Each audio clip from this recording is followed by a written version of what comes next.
Alrighty. So joining me on the call today, I've got Craig West from Succession Plus. So Craig's been involved with things like employee share options, succession planning, and he's been running his company since 2009. Prior to that, he was an accountant, and we don't hold him responsible for that. He got out. Just a joke, really. Craig, welcome to the call. Hi, thanks for having me. Today I wanted to sort of talk to you about this whole idea of employee share option plans, or ESOP is known as. I know it's big in other countries. In Australia, it doesn't seem to have taken hold as much. But the theory is that we give our employees equity or shares in the business as a way of either rewarding them or a way of keeping them longer, or just a way of even potentially exiting. So give me a bit of a story about ESOP and, how long it's been around and, what's the benefits and advantages of it. Yeah, so they are becoming. You're quite right. They're not huge and popular yet, but they're becoming far more popular. We've seen a substantial increase in them in the last 4 to 5 years. Yep. And so the history is they're nearly 100 years old. There's a business in the United Kingdom called John Lewis Partnership, which is more than 100 years ago. They set that business up as a profit share type model for employees that work there. Yep. There's 12,000 employees work there, and they all get sort of profit share from the company. And the idea behind that was to give the employees some reward and benefit from the work that they do in the company. And you're quite right. The model is really, and they're called all different things. You've got employee share option plans and ownership plans, and employee share schemes is what the government or the tax office calls them. There's all sorts of, but generally speaking, there's a model around employee ownership, which is some kind of structure to allow employees to own equity in the company that they work for. Equity being the big key differentiator.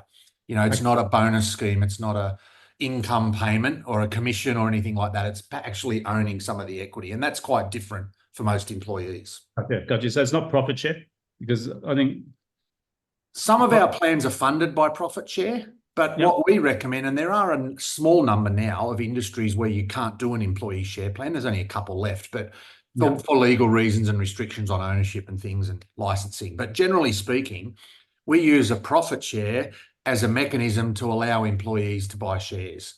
So we create a profit share, we share that profit to the employee share plan, but the only thing the employee share plan is allowed to do with it is buy shares in the company. So it funds the employee share plan. Gotcha. Okay. So look, obviously there's pros and cons. This has been on the table for a while. I'm a big fan because I think, having your team on board and having them invested in the organization is a plus. But let's talk about the pros and cons of going down this path. Yeah. So look, I think the pros, you've just mentioned a couple of them. I think there is a movement now where people understand entrepreneurship and equity better than they ever did in my generation and my father's generation. I've got two boys in their mid-20s, and they studied entrepreneurship at school, at university. They grew up with Elon Musk and Twitter and Facebook and Mark Zuckerberg and all those sorts of people making lots of money from startups and all sorts of things. So that was quite different to my generation and certainly different to my dad. So there's a bit more of an understanding is the first thing. But the second thing is also a lot of those people don't want to own an entire business because that's got a lot of work attached to it and a lot of risk. And some people just aren't, they're risk averse. They don't want to do that. So if you can create a mechanism where they can have potentially the best of both worlds, own a bit of a business, but not have to take on the massive responsibility and risk and potential, working hours and so on, then it actually creates a happy medium for them. So in terms of the pros, there's a lot of academic research out there, a stack of it, that talks about performance improvements with employee ownership. So whether that's productivity improvements, reduction in sick days, increase, in efficiency, employees being more engaged and more involved and contributing more in terms of ideas and suggestions, that's certainly one part of it. The other part of it is that, it's a tight labour market. It's been a tight labour market in Australia now for nearly 5 years. Unemployment rate is still really low. A lot of the external labour left when we closed our borders with COVID. Some of it still hasn't come back. And so it's quite difficult. If you talk to people in professional services, you talk to people in architecture firms or even accountants, to come back to my background, it's very difficult to get good people. And so a lot of employers are now looking at that and saying, well, we need to do something different to keep our people rather than just pay them more or pay them a bonus or give them some movie tickets or a hotel weekend away with the family. We need to do something more than that to encourage them to stay with us. And so often now they're starting to look at things like employee ownership as a mechanism to retain good people. Okay. So let's talk about the negative side.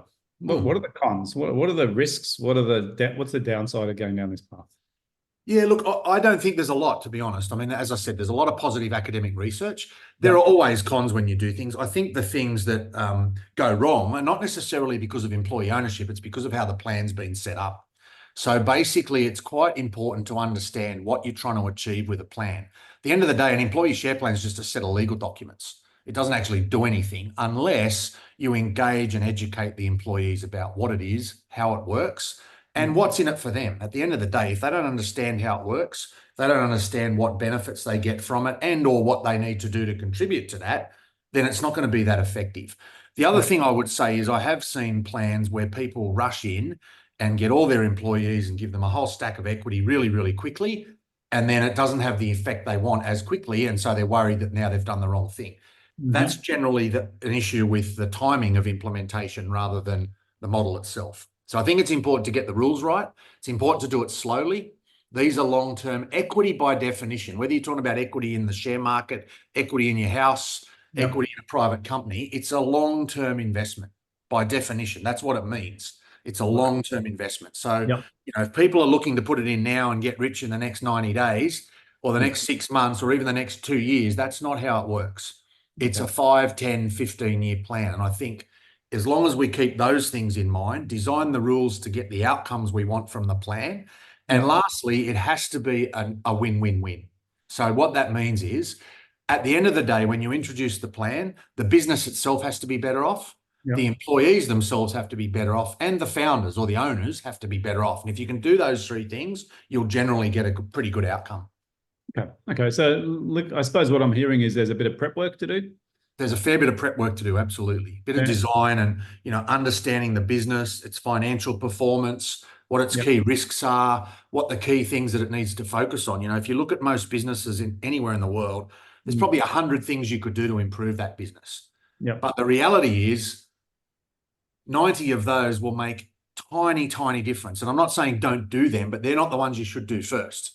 And often what really makes a difference is the people that work for you. So how do you attract the right people? How do you retain the right people? How do you reward the right people? And how do you lock them in and make sure they stay? All of that can be addressed with an employee share plan. And therefore, you can have a much bigger impact on the business that you're working with. Yeah, right. So take me through this process. Who's in the perfect position to be looking at this? Like, what's the perfect business situation that says you should start looking at ESOP now? Yeah. So over the last 10 years, various governments, going right back to, you know, Turnbull and Abbott, made changes to the employee share plan rules. And all of them were positive changes designed to encourage people to take up employee share plans. It used to be the case that they were much more expensive, that you needed massive disclosure documents and legal documents. And you still need a little bit of that, but it's nowhere near as difficult as it used to be. What that means is they can be done more quickly, more efficiently, and for smaller businesses. It's not cost prohibitive for a business. I've got several plans where we've got 2 or 3 employees in the plan. So if you run a business that's got people in it, and let's face it, most businesses do except for a sole trader, as soon as you've got more than 2 or 3 people, then you want to start thinking about retention and reward for those key people. You know, there's a lot of research around the costs to turn over staff. You know, if somebody leaves and you've got to go and find a new person, recruit them, pay the recruiter maybe, you've got to retrain them, you've got to teach them everything the old employee knew, you've got to introduce them to all your customers. I mean, that's a very expensive process. So as long as you're in that position where you've got, you know, more than 2 or 3 people, and your business relies on those 2 or 3 people, and let's face it, most businesses do, then it's worth looking at the opportunity to have an employee ownership plan. Not always recommended, but, you know, we meet a lot of clients. We've got 150 of these plans running now, and they range from small businesses that turn over a couple of $1 million and have 2 or 3 employees in the plan where they just want to lock in their key people, up to I've got several plans where there's several hundred people in the plan where they're looking to lock in a broad group of employees to reduce turnover and improve performance. So you've sort of brought up a thought for me, because I know, like, with things like profit share, and incentive schemes, a lot of times they don't work. Mm. Okay. And I wouldn't mind sort of gleaning some insight from you, because obviously you do this as part of your mainstream business. What determines whether a plan's going to work or not? What are the different?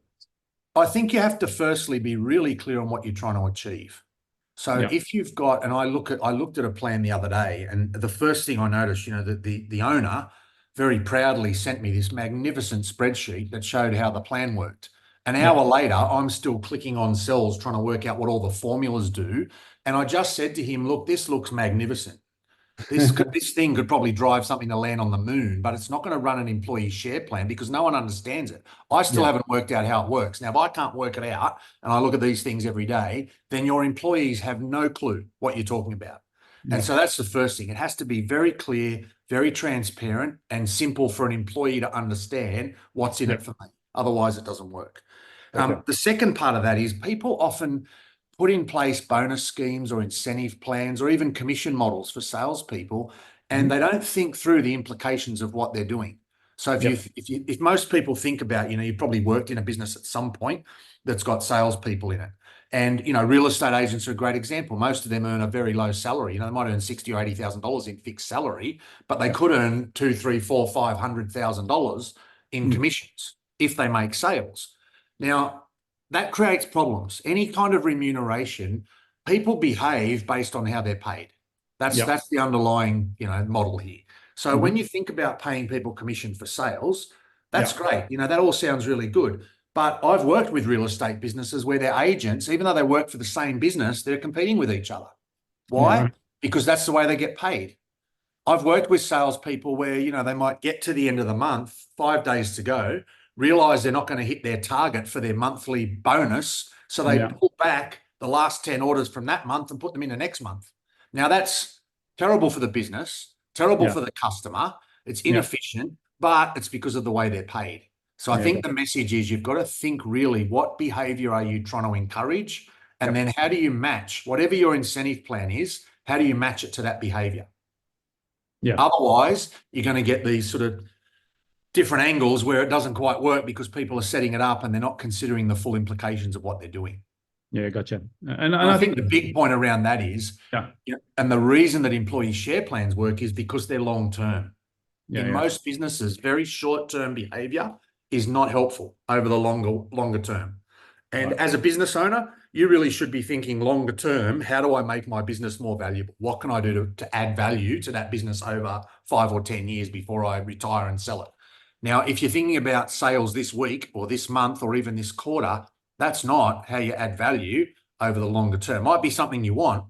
You might want to grow your sales, but you might want to grow it so it's sustainable over 5 or 10 years, not short term. The other thing we see with sales people and sales commissions, we get a lot of clients coming in saying, I put in a sales bonus for all my team and all my gross margins have gone down. I said, of course they have. Is it based on the dollar value that they sell per month? Yeah, absolutely. Okay, they're discounting.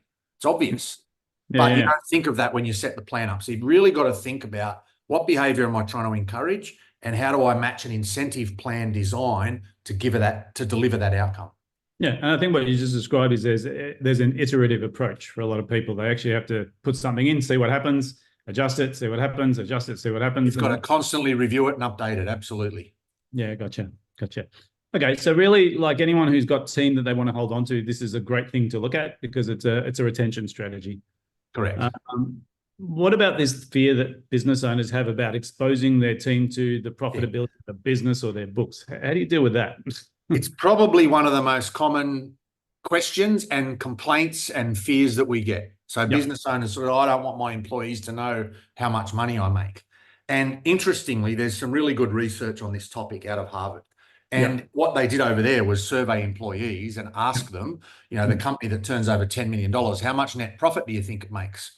And the average response from general employees in all sorts of different industries is about 70%. Now, I don't know any of my clients that are making 70% net profit. They wish. I wish. Everybody wishes. It's not possible. But employees have this perception that if you own a business, you're making X dollars.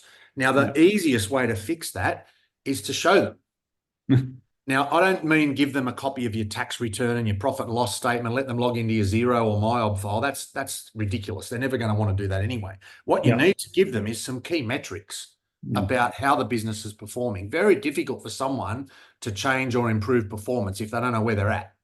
Yeah. I want to grow my sales by 5%. Well, how much are they? Well, I'm not telling you. Like, it's impossible. So you really need to get a bit of transparency, but not to the level of showing financials. I think what we do with a lot of clients is set up some KPIs. Yep. What are the actual metrics that deliver those financial outcomes? Yeah. Because you can't walk into any employee in any business and just say, right, I want 5% more profit next year.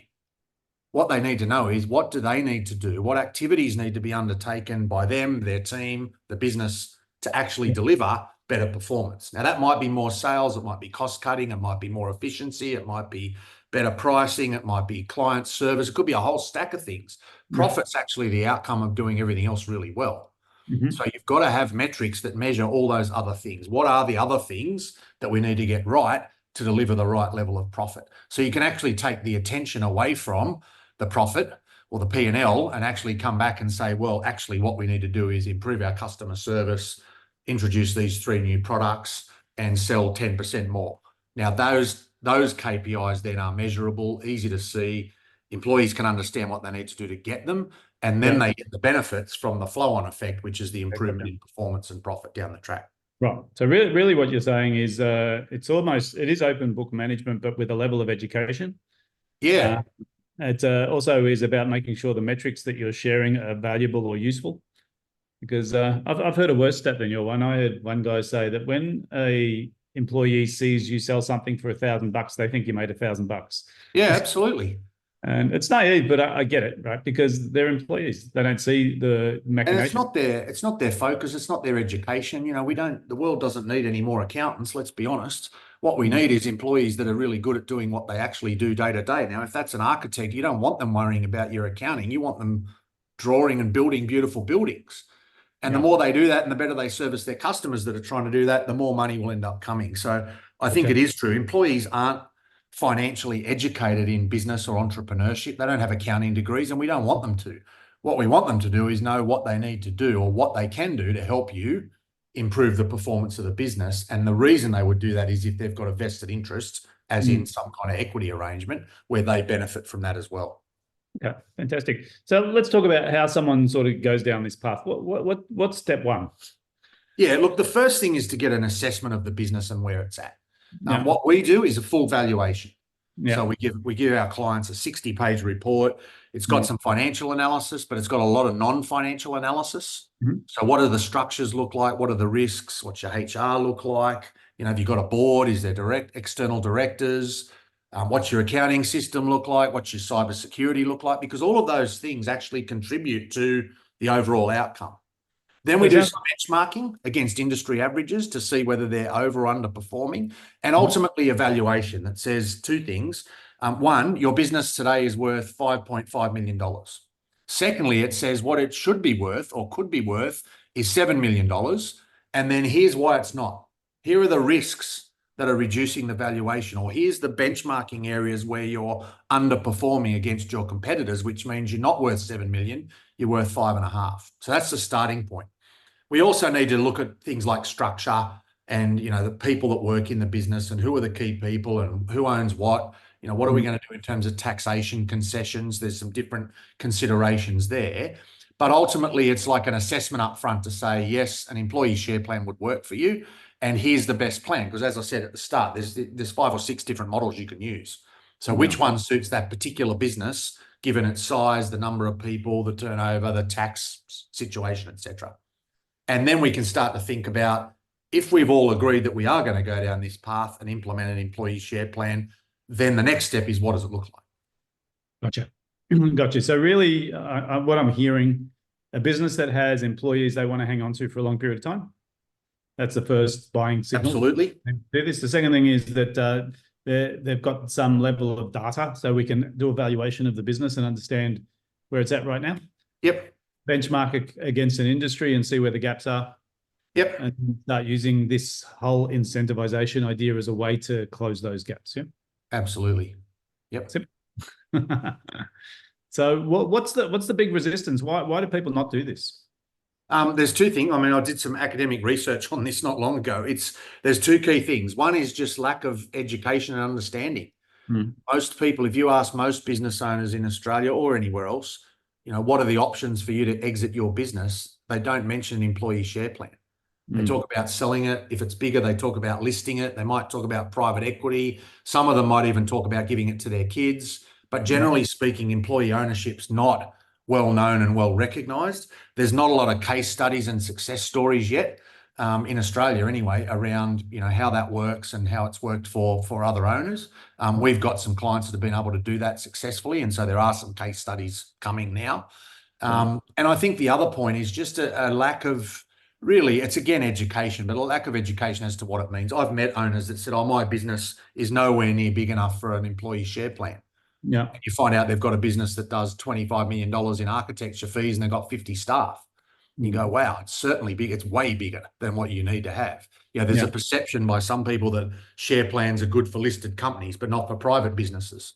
Gotcha. So there's some of those education barriers in terms of what people need to understand about an employee share plan and how it works. Okay, gotcha. And so really, like in terms of size of business, where's it start? Because you talked about a few employees, you talked about a couple of $1 million. Is that hard and fast, or it really just depends on the industry? No, I've done one. I did an employee share plan last year for a company that turned over about $480,000. Right. And it was to lock in. They were in a tech business, and they had one guy who was literally a rocket scientist, and they wanted to lock him in. Okay. And so they put in the plan just for him. Yeah, got it. So really the trigger point for any business owner is, do you have valuable staff that you can't afford to lose? Absolutely. And any business that says yes, they can start to think about an employee share plan. Great. So tell me about resources. Where do people go to find out more? Yeah, so there's a stack of resource on our website, which is pretty easy. It's just succession.plus, succession.plus. Yeah, it's in the screen. There's a stack of online material. There's research from a whole stack of different bodies, including, the SME Association and people like that. If they want to reach out to us, send me a note and I'm happy to send through. I've written a book on this particular topic. I can send an ebook through, maybe we can give one to you to make available to people. But certainly there's a lot of reading and in sort of initial research that people can do to find out about it. And then I'm happy, and so is my team, to sit down and talk to people and just ask a few questions and see if it might be suitable for them or not. Yeah, fantastic, Craig. So look, I guess the real question is, do you have valuable employees? Yes. If you do, then how are you hanging on to them? There's many ways. The problem with pay rises is someone else can trump you. Once someone's in a share option scheme, it's a bit more complex and it's a bit more binding. Absolutely. So the starting point, read the book, understand how it can be done. And you said a refreshing thing, because I know I've spoken to a few accountants in Australia and they just snub their nose at it. Oh, it's very complicated. It's very expensive. It's not, we don't recommend it. And it's sort of, I guess it's naivety to one degree. And they're saying just stick with profit share. But the problem with profit share is it's really just based on results. It's got nothing in it for mid to long term, right? Absolutely right. Yep. So really profit share is part of the equation, but the whole idea is to get people to take ownership so they've got a level of loss if they do ever leave the company. Yeah, look, I think, it makes me annoyed when I hear stories about accountants. I've had a client last week who said to me, I spoke to my accountant, he said, these things don't work. And I said, I can give you 135 phone numbers of businesses that will tell you exactly how it works. They've got one. They've been using it. It works. So I think it is just a lack of education, whether that's by the owners or their accountants or anyone else, to understand these plans. They're not right for every business. I'm not saying every business should have one. There are some cases where we say, no, that's not the best way to go. You should do something else. But generally speaking, there's a place for them in businesses with key people that want to be locked in, rewarded and retained. Can I just touch on that one? When you say it's not for some businesses, what are the things that tell you that it's not going to work? What are the signals? So there's a couple of things. I've got several examples of owners where they were already preparing for, or in fact, in one case, they already were starting to document a sale. So there's no point putting a share plan in on that arrangement. There are a couple of businesses where I mentioned before, legally, you can't put employees in an ownership position in some very, very small numbers of businesses. Things like veterinary surgeons, pharmacists, for example, that's difficult to do.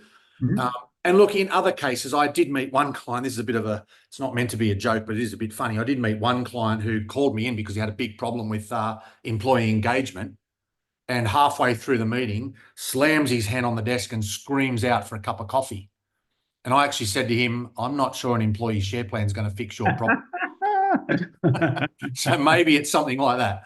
Okay. But look, generally speaking, as you said, if you've got any more than 1 or 2 employees and you're looking to retain them, reward them, and motivate them, an employee share plan is definitely worth investigating. Yeah, fantastic. Craig, this has been awesome. Thanks so much for your time today and your insight. If anyone wants to reach you, the website's on the screen there, succession.plus. Craig West, yeah, they can find you these days on the internet, or someone who's got Absolutely. you. But look, it's been valuable. So thanks very much for your time. Pleasure. Thanks for having me.